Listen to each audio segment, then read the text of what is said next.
સરદાર પટેલ વર્તુળાકાર માર્ગ પર માર્ગ વિભાજક ખોલવાની માંગ સાથે સ્થાનિકોનું ઉગ્ર પ્રદર્શન 2 કિલોમીટર લાંબો ચક્કાજામ કર્યો।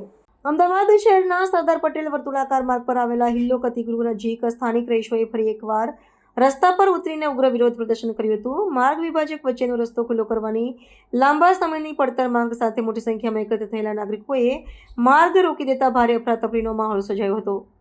આકસ્મિક વિરોધ પ્રદર્શનના પગલે શહેરના અત્યંત વ્યસ્ત રહેતા મુખ્ય માર્ગ પર બંને તરફનો વાહન વ્યવહાર સંપૂર્ણપણે થંભી ગયો હતો।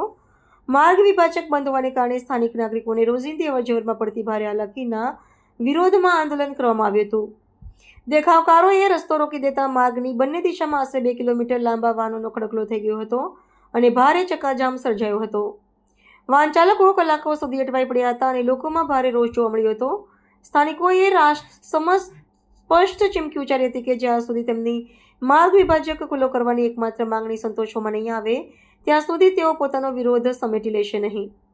આ ઘટનાની જાણ થતાં જ ચાંદખેડા વિસ્તારની પોલીસ અને વાહન વ્યવહાર નિયમન શાખાનો મોટો કાફલો તાત્કાલિક ઘટના સ્થળે દોડી ગયો હતો। સુરક્ષાકર્મીઓએ ઉશ્કેરેલા ટોળાને સમજાવીને શાંત પાડી માર્ગ પરથી હટાવવાની કવાયત હાથ ધરી હતી અને મહામહેનતે પરિસ્થિતિ પર કાબૂ મેળવ્યો હતો।